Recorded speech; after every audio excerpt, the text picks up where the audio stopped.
Hey YouTube, I am going to take some time while I'm changing all my fluids. It's been a minute. You're gonna notice in this video that I'm gonna clip between different clothes because I've started this a while ago but didn't have all my fluids. Then I went to the Redwoods.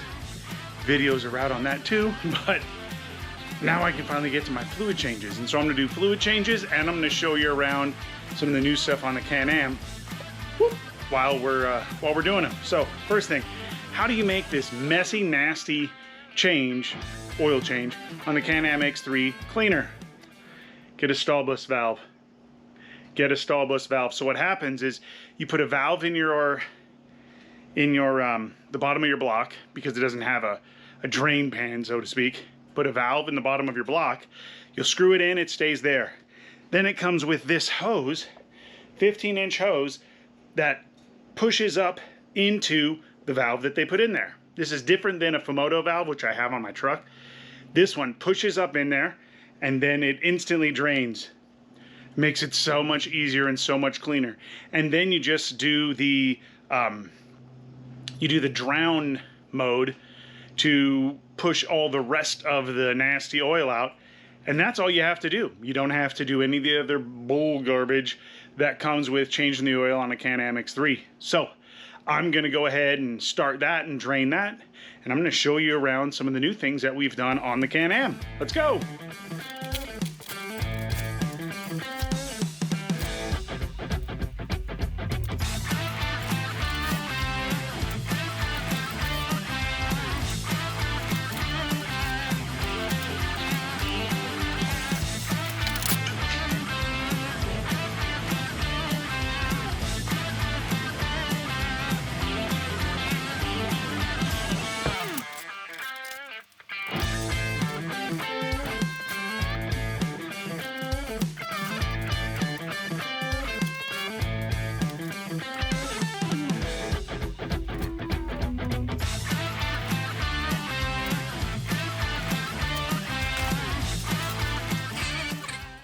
Hey, how's it going everyone? This is Sergio from OneShot Powersports. Currently working on Shane's X3 from Straight Arrow Adventures.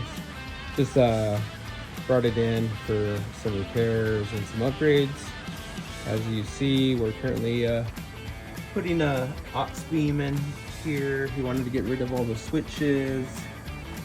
Also wanted to add a few more things, but the main part was he wanted to fix his wiring. Everything was wired safely, but there were a few questionable things.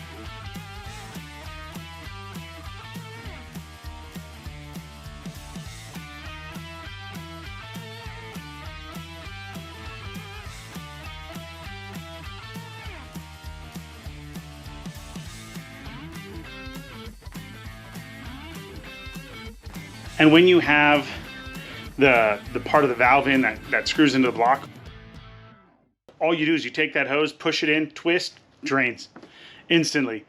So it's a beautiful thing. This is what it looks like when it's doing. Here we go. Look at that. Hose straight to jug. Don't even need any more steps. Hose to jug, running. And now using that stall-bus drain valve, what I do instead of undoing everything is I just do the drown mode a couple of times. So what you do is you come in, turn the ignition on, and then connect your key. So ignition on, connect my key, fully hold down the accelerator pedal to the floor, press the start button for 5 seconds. 1, 2, 3, 4, 5, release. And that did drown mode. So it spits out a bunch of oil. That way, I do it 3 times. Want to do it again? Let's do it again. 1, 2, 3, 4, 5. And the last time, 1, 2, 3, 4, 5. There's drown mode. And so it kicked out the oil out of the bottom of the engine block.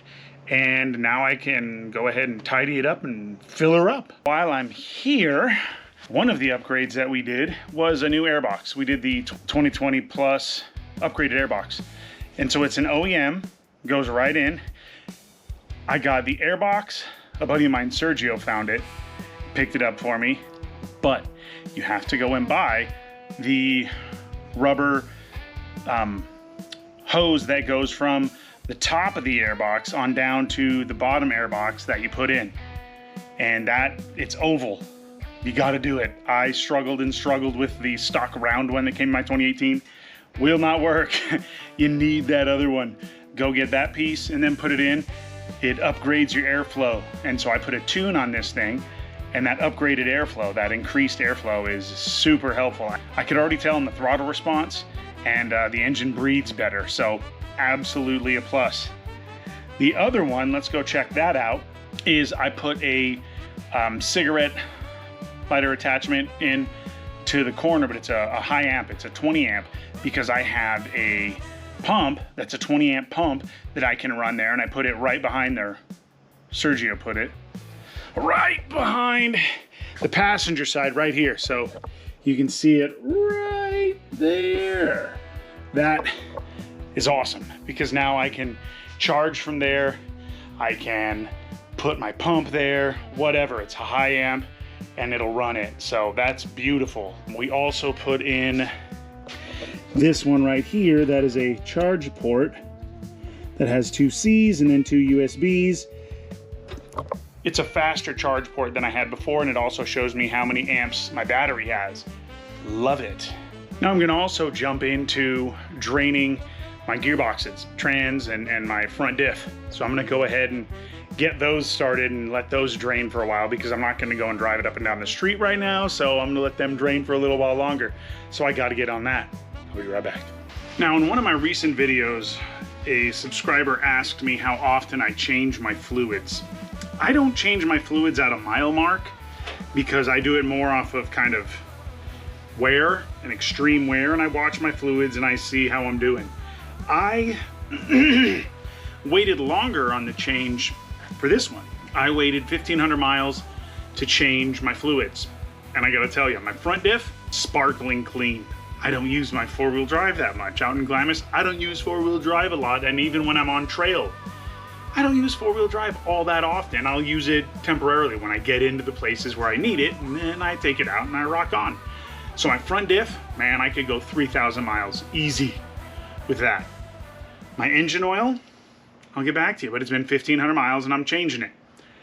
I kind of normally do that, so we'll see. Stick to normal engine. I think that this is extreme engine usage. We're jamming on these things, or I am out in Glamis.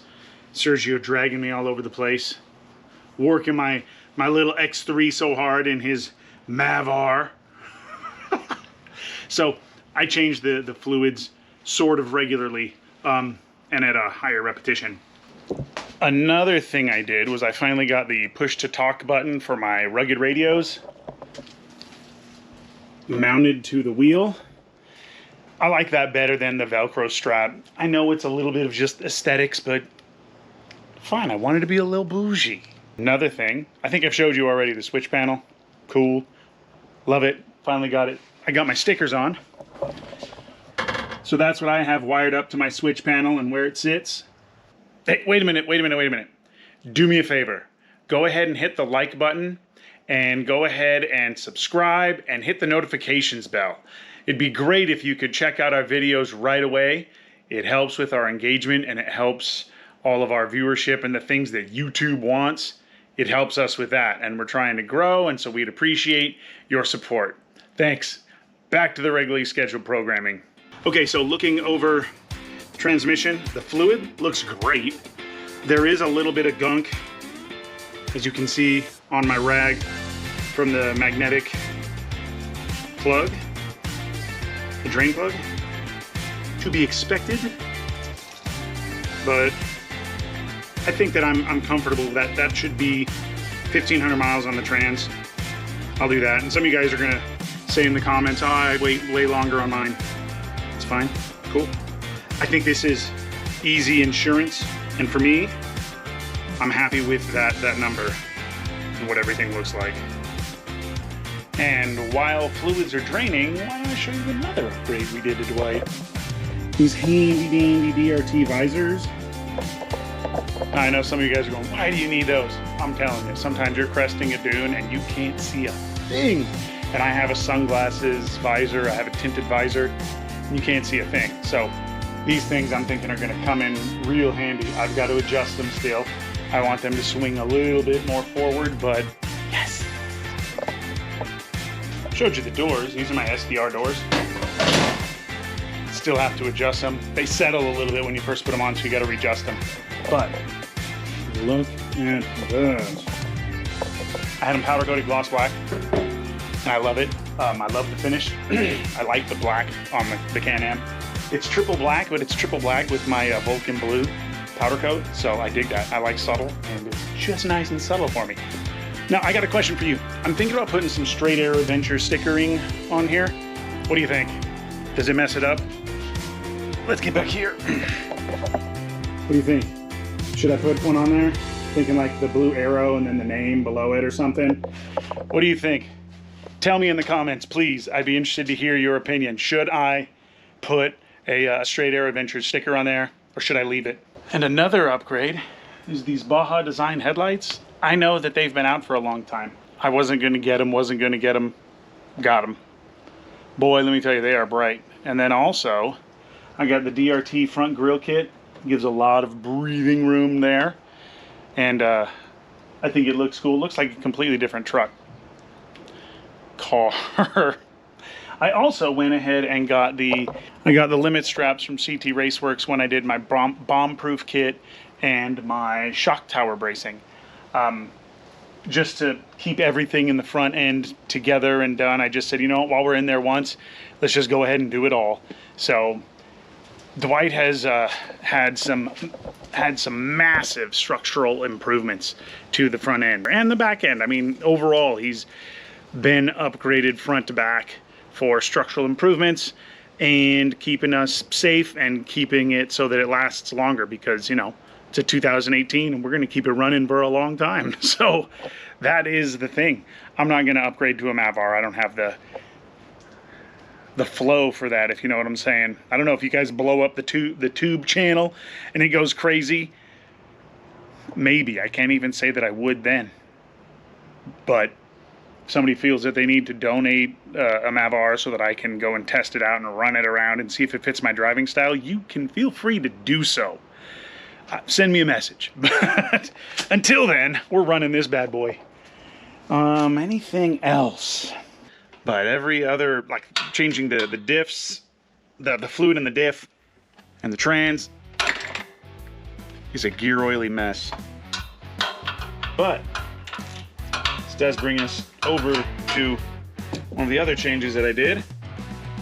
You can see it right there. Just putting my battery jumpers and trickle chargers on that wall. Sergio wired that up for me. He did that because he's a fantastic wirer and not electrically challenged. Thank you again, Sergio. I am so appreciative of everything that you did in my car. And one thing that you probably already know if you have a Can-Am X3, but is to get the 124 filter.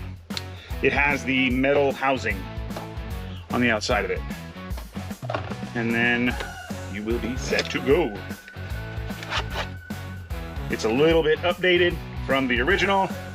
What piece of maintenance do you find most tedious on your side-by-side or off-road vehicle? It does not have to be a side-by-side. What do you hate doing on your Jeep or your Bronco? I do wish they had put a spin-on filter standard on these instead of the little paper ones. Instead of the little regular UTV ones. Give me some love on that. Come on, man. All right. Proper spec, torque spec on that is light ugga-duggas. And it may be or may not be true that I did have to drain a cup. Took out a little bit of oil. So easy with that stall bus valve, I'm telling you. If you don't have one and you're still using a funnel and everything, save yourself the hassle. Get with the Curtis valve or the stall bus valve. They're both very similar. They work great. I'll put a link to the stall bus in the comments, or actually, I'll put it in the description. But do me a favor, go and leave a comment. Did any of this video help you? Are any of these upgrades that I did an upgrade that you're looking at doing? And if so, which one? Let me know.